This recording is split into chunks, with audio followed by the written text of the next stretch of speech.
Hello, everyone. I am Charles Pino, and you are watching the award-winning Charles Comic Book Nook.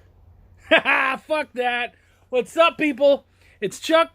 This is Chuck's Raw Reviews. The only thing that wasn't bullshit in that first line is that we are award-winning. We won an independent comics award for Best Comic Reviewers. So, as much as that is me reviewing it, man, it goes out to all of you out there who have shared us, supported, and loved what's happening here. So, I'm just going to keep fucking trucking, keep making it happen, and keep giving you good reasons to swear on the cover of your comic books, creators. So, let's do it. First off, if you love what we're doing here, like, subscribe, comment, share, get it out there. Also, this is episode 44. We're getting closer and closer to 50. And like I said, I want to do something special for 50. So far, the best suggestion I have is from my good dude and a super fan, I would say, Kyron Silva, who has their favorite book of 2019 that they would love for us to review. But what do you guys want? What would you like to see for that final episode? Please keep hitting me up, letting me know. But without further ado, I think we need to talk about a fucking comic book before we let this award bullshit get to our heads, right? Fucking let's do it. All right. So today, I actually have about 3 books that I'm going to review. We're really going to pile it on today. And this is all from Pitdoc Press. Colin Devonshire. He sent me this By the Time I Get to Dallas, and this, The Trinity Project, which seem to be 2 separate books, but in fact are two stories that come together to become one. Very cool. Really enjoy the idea of it very much. So let's first go into the main thing. The main meat and bones of it all is by the time I get to Dallas. Really cool. First off, I want to give a shout out to the art. The art's just freaking gorgeous. I love what's going on. Let's go through his team first. Of course, Colin's the writer. You have pencils by Juan Francisco Moyano, inks by Dario Fasmarin. Colors were Jacinto Moyano, and the letters were done by James Reed. And of course, he had an editor and all sorts of... Who's the editor? Let's give some love. Matthew Idelson. Dude, really good book. Nice and long. Some real length to it. Love the feel of the book even. I know I don't get to talk about this very often, but I like the feel of it. Very kind of thicker stock and whatnot. And I would say this is probably around 36 pages or so. Just right, just feel just like 36. So I really enjoyed it very much. This is a post-apocalyptic book, and the idea basically is that all of a sudden one day people just drop what they're doing and start walking to Dallas or a spot near Dallas, and they actually tell you the exact spot. It's really cool. They what is it? Specifically 33 degrees. Blah, blah, blah, blah, blah, north, and then 96 degrees, blah, blah, blah, west. They have it to an exact, small fucking area. And it's really neat because everyone around the world not everyone, sorry, but a massive amount of the population just kind of drops what they do and they start walking or flying or driving. And supposedly, for a time, they have the mental capacity to be able to drive or fly or do whatever. Eventually, they lose that, and they just keep pushing. And so some people call them monsters. Supposedly the Fox News people call them monsters. And the rest of the world kind of calls them travelers. I love that idea. So it's like zombies, only obviously they're not aggressive. They're not fighting you. They're just pushing towards one spot, and so obviously that's creating havoc. It's doctors giving up on their professions, pilots suddenly just veering away, all sorts of crazy stuff. Uber drivers taking you on drives where you don't want to go there. I mean, seriously, if you were you were in upstate New York, you're just trying to get home from drinking, and all of a sudden you're, fucking in Tennessee on your way towards Dallas, you're not going to be happy with that, dude. Um, but yeah, it was really cool. It focuses around our main character, who is a fourth year medical student. And what's really cool about it is Colin is himself a doctor. So he's taking a lot of what he knows and putting it into this, which I always love. I love seeing that. It means that, when we hear about different drugs and different like pharmaceuticals and practices and things that happen, we know that they're real, that he's really taken a part of his everyday life and put it into here. So I love that. It ends up being more than just what he loves. And it's all kind of aspects of his life going into this cool passion project. Basically what happens for him is that the main character's having some problems. Like, he has his own serious issues. Even before all of this starts off, he almost just, to me, comes off as someone who just doesn't know about living. It's not like that he wants to kill himself. It's just that he's almost looking for, it's like he has this path and he's just going about it, but he wants some other reason to live or some other reason to do something. And so he's very morbidly excited by the stuff that goes on around him in the hospital, in a way that's like inappropriate. Where he's like, oh yeah, I got to massage her heart, this is so awesome. And it's like, yeah, and that fucking dude died. Like, don't be a piece of shit, And even his colleagues are calling him out on it. Like, you're being an asshole. You need to go.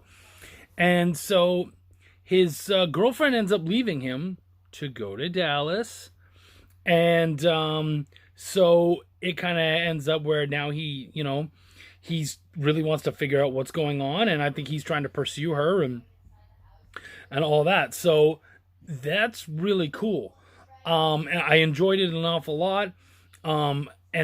There's an awful lot that goes into that exact spot, which is where the Trinity Project comes in. And even they have a little part at the very beginning. It's a diary from a woman who was doing a dig around there.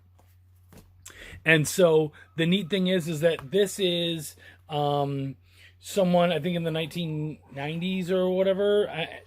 Anyways, yeah, they're doing a dig on that exact spot because that was one of the spots where they first found oil in Dallas. And so it became a part of this massive multinational energy conglomerate. And so now that company has decided to take that area and build a massive new compound on there. And of course, while they're doing it, they have an archaeologist there, and she has found bones from, I believe, 30,000 years in the past. And it's just a massive amount of people all crushed into this area. And so she's saying, like, in a small, like, 10-foot area, there's like 30 or more people, or I don't even remember how many, but there's just complete, like, thousands and thousands of bodies all crushed in to this area. And so she's trying to figure out what it is. And so I guess as the Trinity Project moves forward, and as by the time I get to Dallas move forward, those two stories are going to connect. And so we should find out the reason behind the migration in the Trinity Project. And I think by the time I get to Dallas is more kind of the personal search of our main character, of our protagonist, as he kind of tries to get his life together and find his girlfriend and sort of make things happen for himself. So it's really cool. I love stuff like that. I love, it's very heady, it's very intelligently written. Colin, I think he did a really good job. I really wanted to be excited about this book, and I am. Like, I really just had a lot of fun with this one. And not even just fun, because it's, like I said, it's got like some jokes and some wisecracks here and there, but it's a very intelligent book, and I really want to see where it goes. So you're gonna see me talking more about this series as it moves forward. I believe he's planning on kickstarting more of that this year. Now I'm going to take the raw out for a little bit, right at the 10-minute mark, and we're going to talk about something special. So now is when you can bring your kids in. There's no cursing from me. This is Chuck's pretty nice reviews. And what I have here is a special book called The Rise of Banana Man. Colin sent me this. This is by his son, Ezra Bullitt Devonshire. And I wanted to give Ezra, hopefully, their first comic book review.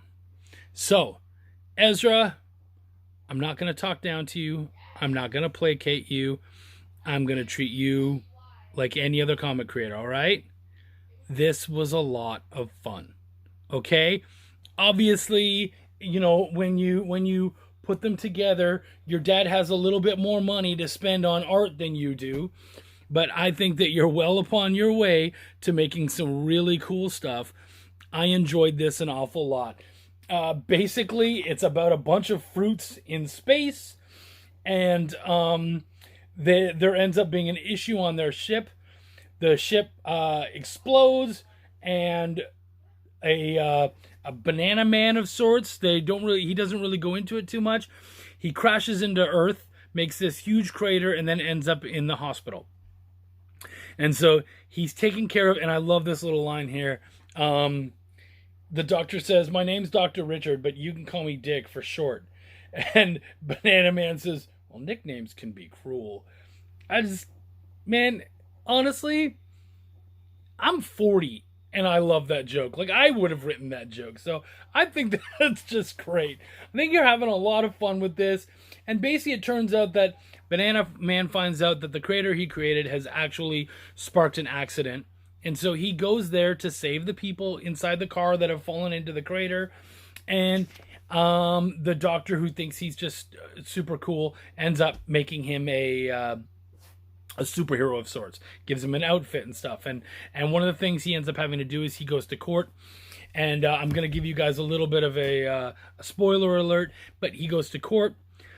He ends up going against the insurance company. The insurance company loses, and the insurance lawyer is so angry and mad at Banana Man that he becomes Banana Man's arch nemesis, Lawyer Man, or Evil Lawyer. One of those. Is it Evil Lawyer? Yeah, it is. It's Evil Lawyer, which, is there a good lawyer? I don't know. That'd be really interesting to see if they have such a thing. But anyways, Ezra, I think you did a really cool job, man. I enjoyed this, and how neat to be able to, like, it's a real book. Like, you really did this, buddy. And this is awesome. So I just want to say congratulations. And, seriously, if you make another Banana Man, send it my way, and we'll keep talking about Banana Man here on Chuck's Raw Reviews. All right?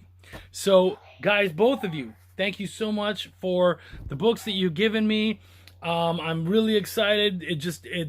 It's all fantastic, and I can't wait to see what happens in both of those stories. Probably more Banana Man, but Dallas is okay too. Everybody, man, we're gonna head out of here. I've had such a terrific time with all of you. Remember that we have we're trying to get everyone together to find out what we're gonna do for our 50th episode. Also, I'm trying to get up to 100 subscribers. So if we get up to 100 subscribers, I'm gonna take some of these books and I'm gonna send them to one lucky raffle winner. So show show things off to people you think would like it, to people who want to learn more about great, awesome indie comic books like these right here, and many, many more. So thank you, everybody. Much love, and peace, love, and comics.